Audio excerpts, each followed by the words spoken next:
esta mañana en el boletín oficial al cargo de jefe de asesores del presidente Milei, pero que lo van a seguir acompañando en la empresa que maneja Atucha. Este hombre, contó ayer el diario Perfil, renunció al cargo ad honorem, pero se quedó con el cargo por el que cobra 14 palos. En un ratito vas a conocer los nombres de otros 8 asesores que también cobran arriba de 14 palos en Atucha, de los cuales 2, además, vienen de un grupo empresario que se quiere quedar con las centrales nucleares.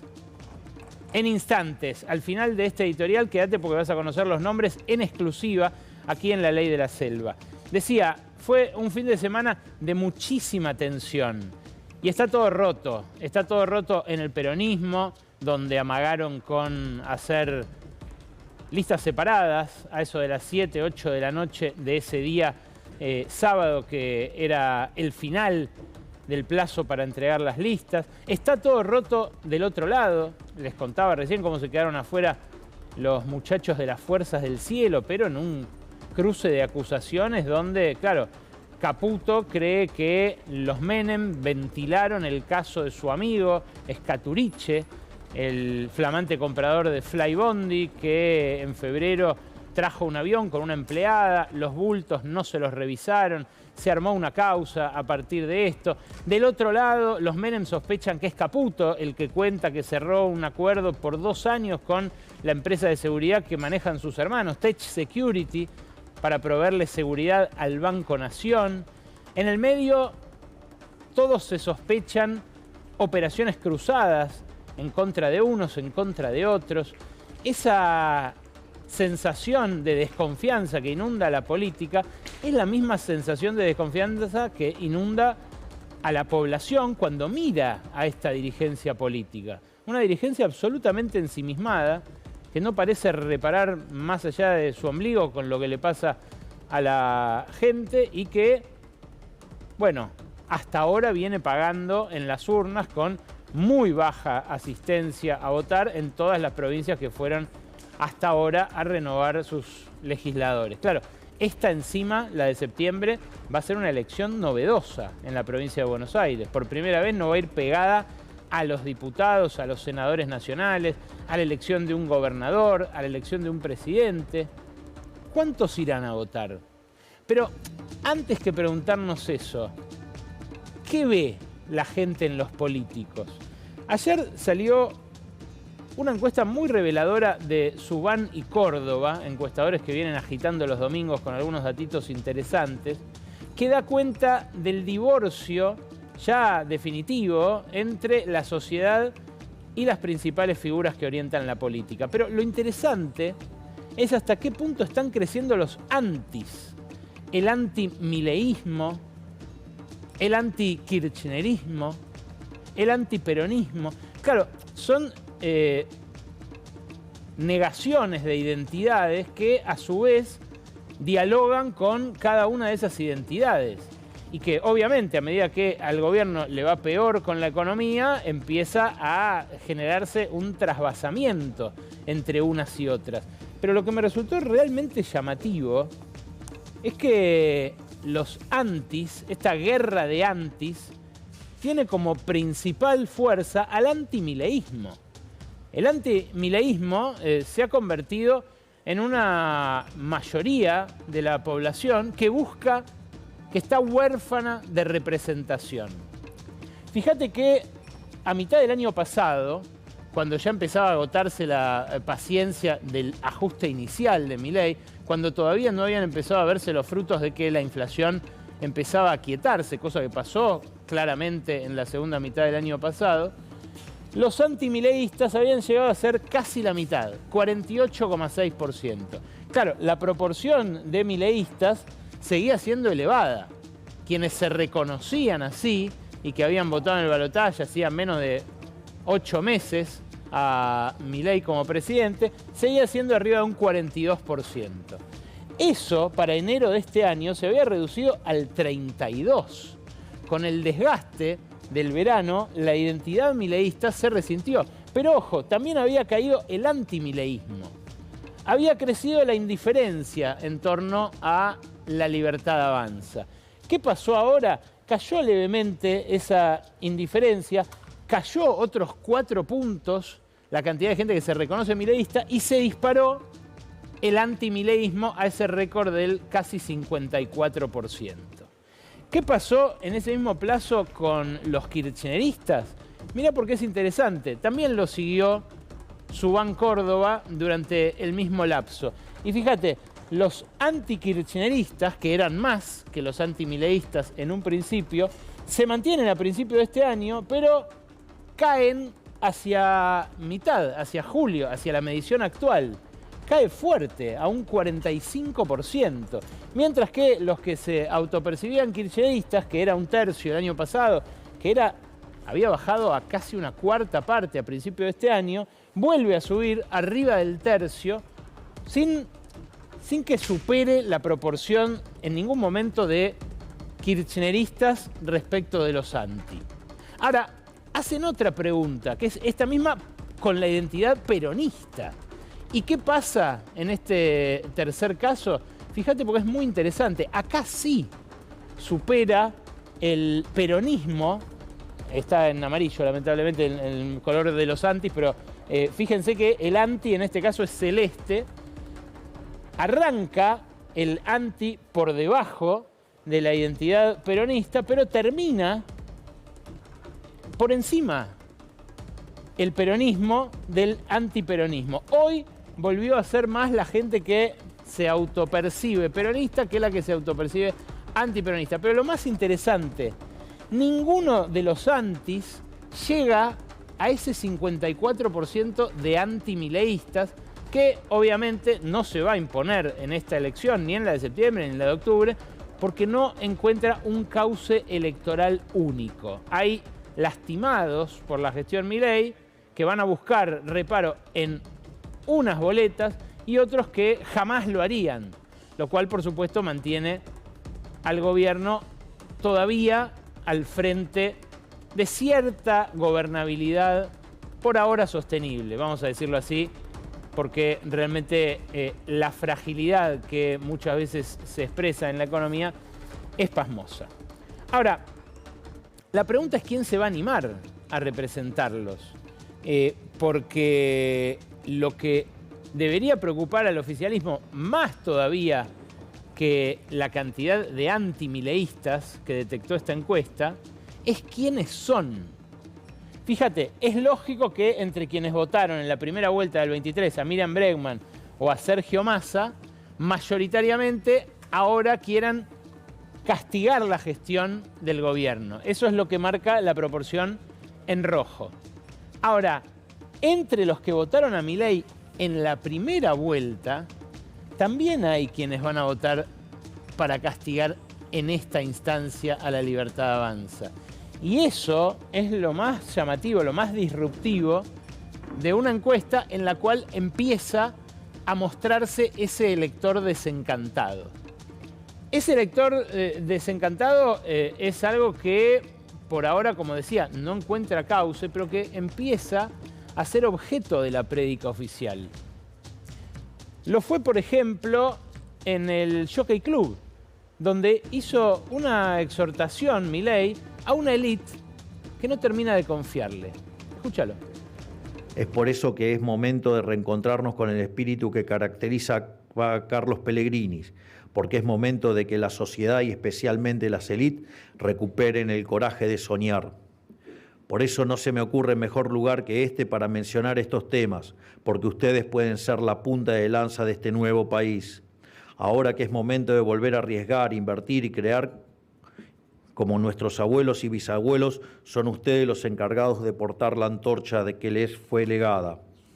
Son ustedes quienes cuentan con el capital, el tiempo, los contactos y el conocimiento para comenzar a reconstruir la Argentina.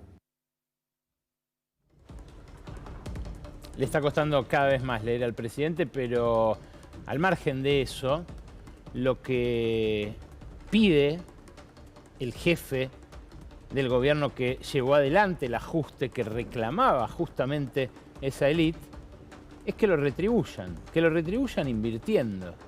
Y la élite, por ahora, no lo hace. De hecho, quienes lo aplaudieron en la bolsa también al presidente, con Adelmo Gavi a la cabeza, maldicen por lo bajo el casi 30% que perdieron hasta ahora en 2025 las acciones líderes.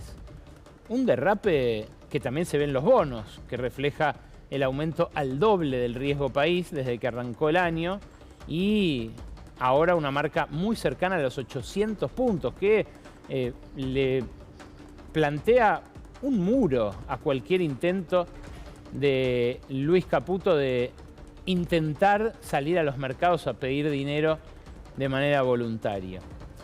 Claro, el mercado ya no confía en Caputo y cree que esto que está pasando, el aumento del dólar de las últimas 3 semanas, va a seguir. Que va a seguir y que va a tocar el techo de la banda en 1400 y que eso va a ocurrir pronto. ¿Por qué? Bueno, porque ven los números. La élite ve los mismos números que vemos nosotros, con la diferencia de que no se distrae en fuegos de artificio en redes sociales, en martingalas financieras de Caputo. Tienen muy claro lo que está pasando y el ejemplo de lo que pasó hace 7 años. El que se compra los dólares primero se los lleva y se los guarda. Y la deuda le queda al resto. Y claro, entre febrero y junio hubo una aceleración de la liquidación de exportaciones de granos, lo cual era para aprovechar una rebaja hasta fin de junio de las retenciones a esas exportaciones. Hubo, de hecho, declaraciones juradas de ventas al exterior que promediaron 200 millones por día en la primera mitad del año. En mayo y junio eran 300, incluso 400 millones de dólares. ¿Saben cuánto se está exportando por día desde el 1 de julio hasta ahora? En promedio, 26 millones de dólares diarios. Una décima parte de lo que ocurría en los 2 meses previos.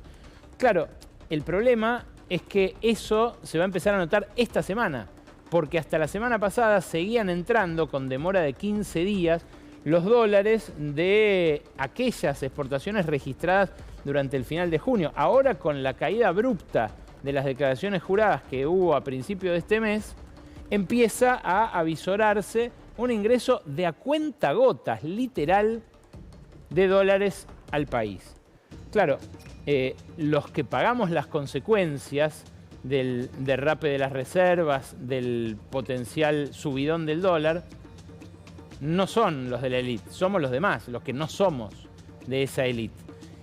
Y el mismo día que Javier Milei festejó la inflación del 1,6% en el mes de junio, con una baja además importante del IPC núcleo, la Secretaría de Empleo informaba otro dato. El dato de que hasta el mes de mayo los sueldos perdieron más del 5% desde principio de este año. Claro, era el mismo gobierno informando desde el INDEC que la inflación se mantenía en un nivel bajo, que volvía por segundo mes consecutivo a estar abajo del 2% mensual, y por otra ventanilla te explicaba por qué, aunque la inflación baje, no te alcanza la plata. Y no te alcanza la plata porque desde principios de este año, aun cuando haya caído la tasa de inflación, se comprimieron al mínimo esas barritas amarillas que son las mejoras salariales que permite el Ministerio de Trabajo. ¿Por qué? Bueno, porque desplegaron un cepo al salario que sufrieron más que nadie las empleadas domésticas, el rubro quizás más postergado del mercado laboral, que no tuvieron hasta este mes paritaria desde febrero. Claro, los que sí tuvieron 1%, 1,5%, 1,7%, 1,2%. ¿Y qué pasó? Esto que se registró durante la segunda mitad del año pasado, el área gris es lo que mejora el salario real, o sea, lo que superan las barritas amarillas a la línea azul del aumento del costo de vida. Fíjate, todo el segundo semestre del año pasado, en el cual el gobierno mejoraba políticamente, sacaba pecho, parecía que se estabilizaba, fueron meses de recuperación salarial. Toda esta primera mitad de 2025 fueron meses de recorte salarial. Y ese 5,4% que perdió el salario promedio entre enero y junio de este año, estoy estoy hablando del salario registrado privado, o sea, el que mejor condiciones está, el que trabaja para un patrón privado, no para el Estado, que les aplicó motosierra a todos, y encima el que está en blanco, que tiene todos los derechos laborales, que tiene todas las convenciones, vacaciones, aguinaldo y demás. Bueno, en este gráfico de la consultora CP se ve la razón de la sequía en la calle de pesos de este primer semestre.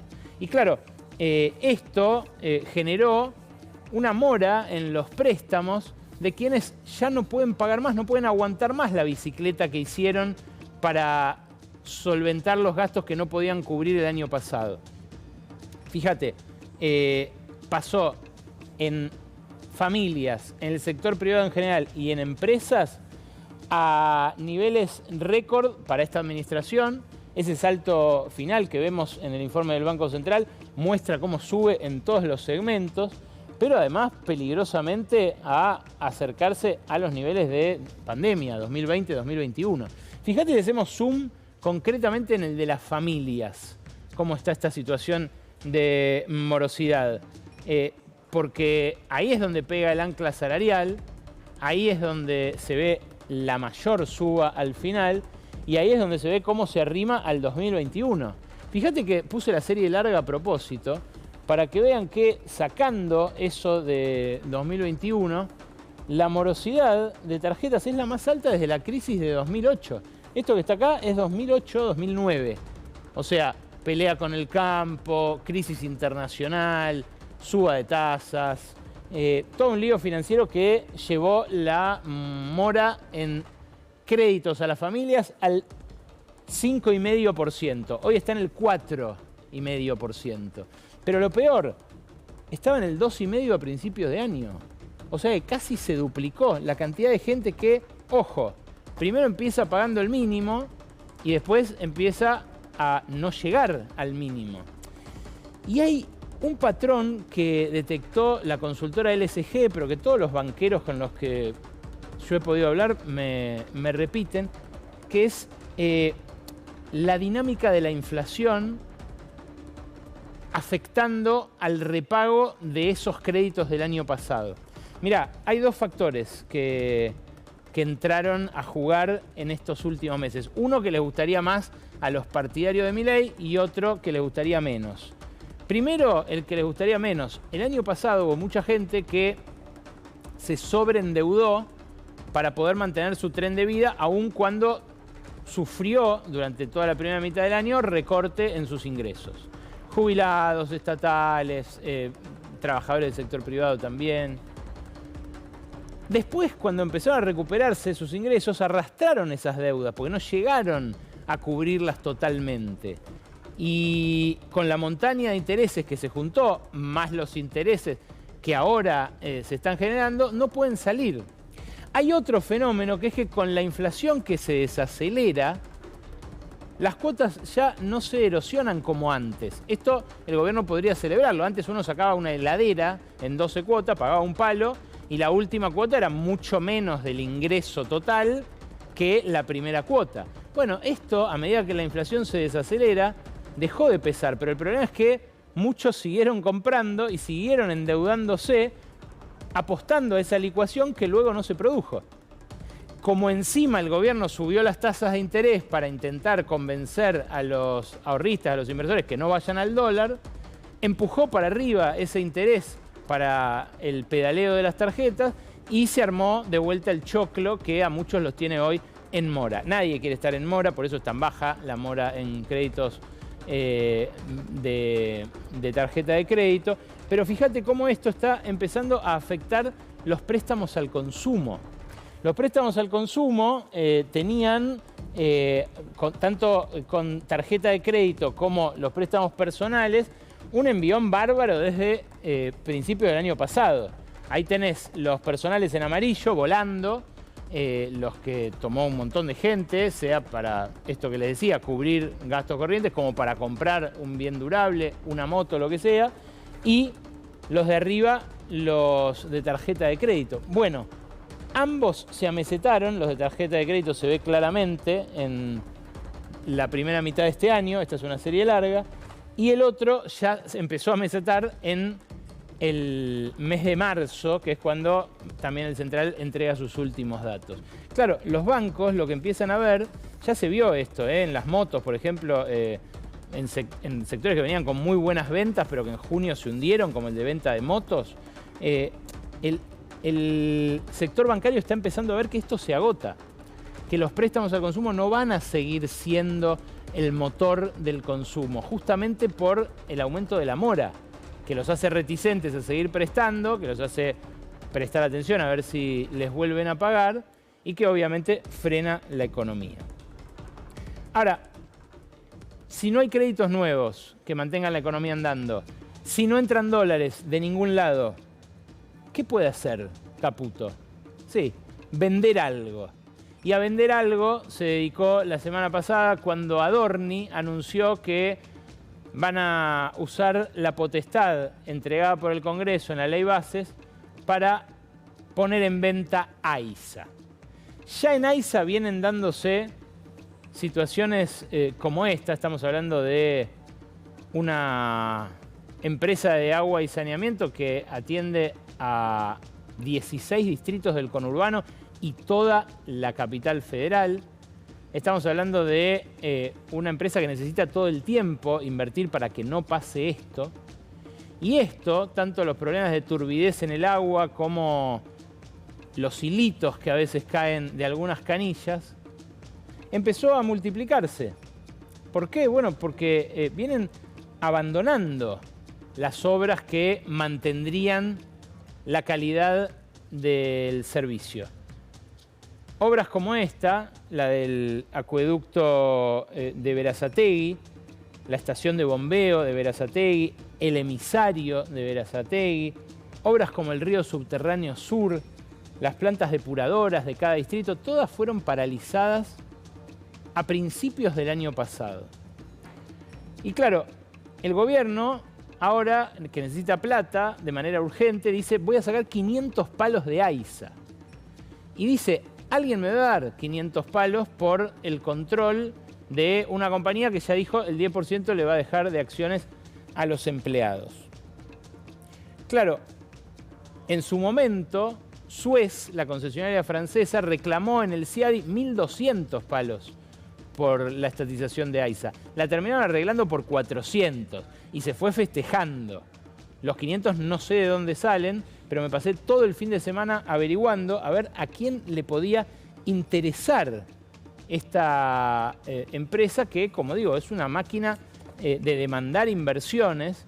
Es una empresa muy, muy sensible, maneja un recurso muy crítico y que además hace muy poquito tiempo estuvo administrada por una empresa privada extranjera, francesa, que fue un desastre. Pero no un desastre más o menos, un desastre. Los franceses de Lyonès des Eaux, que luego se llamaron Suez, habían dicho que iban a bajar las tarifas cuando entraron en el 93 a la concesión de obras sanitarias de la Nación. Fíjate, terminaron dándoles, luego de bajar inicialmente las tarifas, aumentos de tarifas por el 88%, en un periodo en el cual hubo una inflación de menos del 10%. Claro, uno diría, les dieron tarifa, entonces invirtieron. No, invirtieron apenas la mitad de lo comprometido. Y la cobertura de estos dos servicios tan elementales, como el agua y el saneamiento, la cloaca, habían prometido aumentarla al 88%, no lo hicieron, quedaron muy lejos de eso, y habían prometido aumentar la cobertura de cloacas al 74%, también estuvieron muy lejos de eso. Claro, la falta de inversión de Aguas Argentinas la tuvo que paliar el Estado después, con sus propias inversiones. Pero durante la gestión de Aguas Argentinas fue absolutamente desastroso el resultado, tanto de la gestión en términos del resultado para la empresa, como en términos ambientales y sociales, la expansión, la nula expansión de un servicio que para cubrir el crecimiento vegetativo tiene que estar permanentemente en movimiento. Bueno, ¿quién le puede dar estos 500 palos al gobierno? Hay uno al que miraron todos muy rápidamente, que es Mauricio Filiberti. Mauricio Filiberti es un empresario que le provee cloro a AISA actualmente, que es propietario de embarcaciones. Hasta hace poquito tenía ese yate, el Atila, un yate tremendo que estuvo mucho tiempo alojado en la Riviera Francesa, como el de su socio y amigo José Luis Manzano, que se incendió hace un par de semanas. Era más viejito el de Manzano, este es un fierro de verdad, lo vendió hace poco Filiberti. Pero lo que me dijeron en el sector es que Filiberti ya tiene el negocio que quiere con AISA. Ya le vende esos principios químicos que además nadie puede hacer plantas como la que tiene en Pilar él y abastecer a AISA en pesos, en tiempo y forma como lo hace él. Tendría que hacer una inversión mega millonaria que nadie está dispuesto a hacer tampoco. Pero otros candidatos extranjeros también son mencionados por estas horas. Uno es la empresa israelí de agua y saneamiento que se llama Mekorot. Mekorot ya en 2022 firmó una serie de convenios impulsados por Guado de Pedro, entonces ministro del Interior. Hay que decir, Guado de Pedro, luego cuando todavía se creía que podía ser candidato, viajó también a Israel. El viaje lo organizó esta compañía, que es una compañía muy especial, que no solamente es estatal, sino que es considerada estratégica. Para ser presidente de Mekorot hay que haber sido presidente del país, de Israel, o ministro de Defensa. Así de estratégico consideran al recurso del agua en medio del desierto. Pero cuando pregunté, vi que hay varios conflictos en torno a Mekorot en las provincias, a las cuales se está armando planes hídricos. Vi también que no es Mekorot una empresa que esté invirtiendo en otros países para llevar adelante la operación de compañías como hizo en su momento el Lyonés de Sceaux o Suez con aguas argentinas. Claro, o están vendiendo humo de vuelta o hay un comprador, que es lo que yo sospecho, y todavía no terminamos de conocerlo. O es una cooperativa de todos estos posibles compradores, que los hay y muchos esperando la oportunidad, ahí hablando al oído del presidente, de su hermana, asistiendo a sus eventos de recaudación, como los que arma la Fundación Faro. Lo que evidentemente quiere emular del menemismo Caputo, que es un festival de venta de empresas e ingreso masivo de dólares para sostener una paridad ficticia en lo cambiario, no va a ser. En todo caso será un menemismo bonsai, una especie de réplica en miniatura. Lo que sí va a ser igual a lo de aquel momento es el apoyo sindical. Porque Solícito, el sindicato del gremio que conduce José Luis Lingeri, sacó un comunicado donde saluda la privatización. No, la otra primero, Rodo, la del sindicato. Saluda la privatización del agua, dice que no es una privatización y, bueno, la define con palabras que francamente, ahora vamos a hablar con Martín Cohen, que es escritor, pero la define como un proceso de reorganización. Toda una definición, ¿no? Dice que no es una privatización tradicional, aclara que el 10% del capital accionario va a quedar en manos de sus empleados y dice luego que están siguiendo de cerca cada paso de este proceso, que no van a permitir que se ponga en riesgo el futuro laboral de nadie, que no van a aceptar más ajustes. Claro, no sé si no van a aceptar más ajustes, pero hasta ahora vienen aceptando la salida de... En una empresa que tiene más o menos 7.000 empleados, el sindicato ya vio cómo en este año y medio se fueron 1.700. Algunos fueron despidos, pero la mayoría fueron retiros voluntarios. Retiros voluntarios que no son gratis, costaron al Estado 60.000 millones de pesos, según pude averiguar también este fin de semana.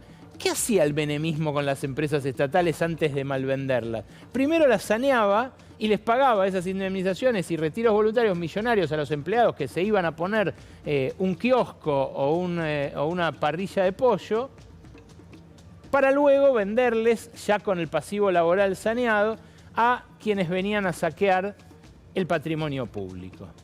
¿Será que estos despidos y retiros voluntarios que financiaron con la nuestra en este tiempo fueron a pedido de un comprador, sea local o extranjero? No lo sabemos.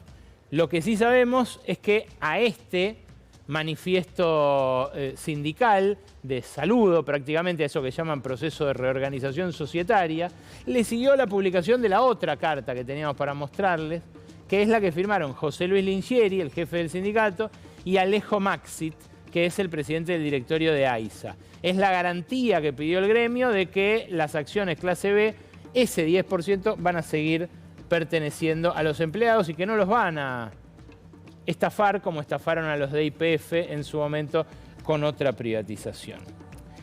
Les prometí una información exclusiva. No sé si es hora... Sí, es más o menos hora de darla.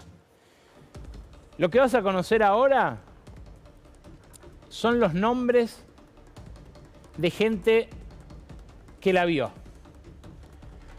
Los nombres de asesores que acompañan a este hombre, a Demian Reidel, en Atucha. Esta mañana, cuando salió en el boletín oficial la aceptación de la renuncia de Demian Reidel al cargo de jefe de presidente del Consejo de Asesores, un consejo medio fantasma porque la verdad se juntó físicamente pocas veces, fue echando a todos sus miembros en circunstancias muy ruidosas además. Pero este hombre, Demian Reidel, renunció al cargo de presidente del Consejo de Asesores, pero no al de asesor atómico de Milei, no al de presidente de NASA.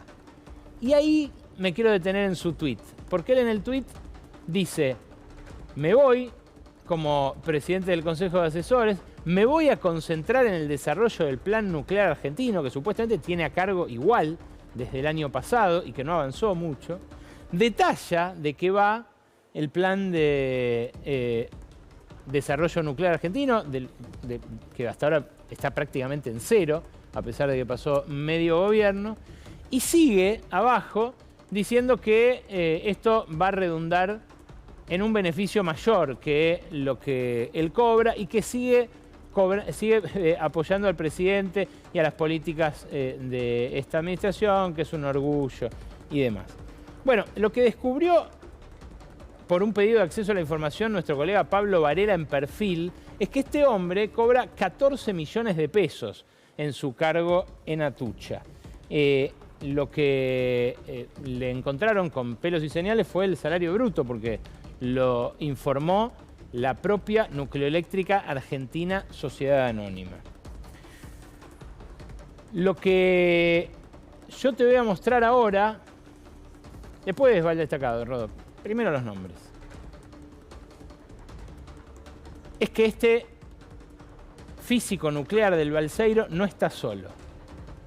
Se ve que necesitaba ayuda, a pesar de su expertise, a pesar de ser un egresado del Balseiro, porque mirá toda la gente que hizo designar en el directorio como gerentes o asesores.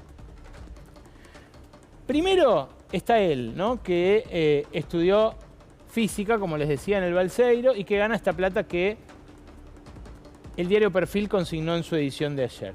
Luego está el vicepresidente Axel Larretegui, que estudió ingeniería nuclear, pero no trabajó hasta ahora en el sector. Reidel, hay que decir, fue toda su vida un hombre vinculado a las finanzas. Se hizo rico en Wall Street, ahí fue cuando lo conoció a Caputo, de ahí lo trae Macri en su anterior administración para sumarlo al Banco Central. Larretegui cobra la mitad, prácticamente un tercio de lo que cobra él, pero fíjate los demás.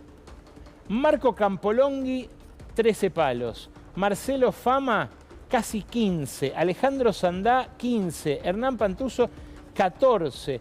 Algunos fueron funcionarios de la anterior administración, sobrevivieron de la mano de Daniel Scioli. Otros vienen de tener relación o con Guillermo Francos o con el propio secretario de Turismo. Otros están vinculados al propio Reidel, pero hay dos que me llaman la atención especialmente. Además de Hernán Pantuso, a quien veíamos antes, que es licenciado en periodismo. Mirá, casualmente fue funcionario de Scioli en el área sanitaria, allá por 2011 en la provincia. Hay dos que son Luis Fasanella y Bruno Tomaselli. Uno de ellos ya fue presidente y vicepresidente de Nucleoeléctrica Argentina, el otro no. Ambos vienen de América, el grupo de Eduardo Eurnequian. Eduardo Eurnequian era el jefe de Milei, lo fue durante casi 2 décadas.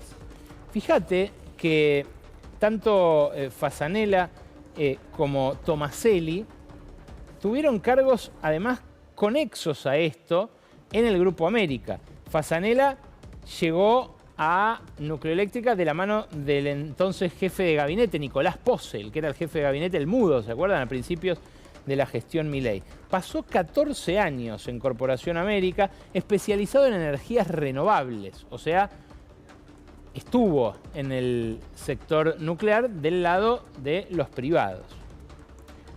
Fíjate vos que tras pasar por la Compañía General de Combustibles de los Eurnequian, ahora cae en NASA justo cuando el grupo Eurnequian pone un pie en el sector nuclear. Esto que publicó iProfesional es una muestra de cómo van encajando las piezas del rompecabezas. Mueven unos, mueven otros, y Eduardo Eurnequian se metió en el sector del uranio apenas en una nota. Esta nota salió hace un mes y pico. Se metió en el sector del uranio sabiendo que es un sector donde pocos grupos privados han hecho pie. El grupo Pérez Compán, que es uno de ellos, que entró en Conuar, en sociedad con la CONEA y en sociedad también con Atucha, pero claro, esto es algo que, dada la sensibilidad del rubro, tiene que ser habilitado en cada caso con mucho estudio y muy específicamente. ¿Querrán llevarse dinero también de Atucha, como dicen que se lo van a llevar de AISA? ¿Tendrán en cuenta el riesgo que esto implica para la salud pública en un caso y para la seguridad de la población en el otro? Porque, digo, en el caso de las aguas tenemos el ejemplo de Uruguay, que hace apenas 2 años tuvo un par de meses a la gente desesperada yendo a comprar bidones a los supermercados porque salía salada el agua de la canilla. Tenemos en el caso atómico varias tragedias que lamentar, y ninguna de ellas en Argentina, con un sector que ha hecho punta en América Latina sin poner en riesgo nunca a las poblaciones circundantes. Bueno, ahora que manda la desesperación por juntar un par de dólares, le pusieron el tachito de venta en el techo tanto a la principal empresa de saneamiento del país como a esos mini reactores que Reidel quiere desarrollar desde Atucha y desde la CONEA. Si los desarrolla, será una gran noticia para un sector que ya le ha dado muchas alegrías a la Argentina y que hoy provee casi el 10% de la energía que consumimos. Pero si no, se habrá entregado el fruto de varias generaciones trabajando, investigando e invirtiendo para que justamente Argentina sea uno de los pocos países en el mundo que domina todo el ciclo nuclear con fines pacíficos. Quédate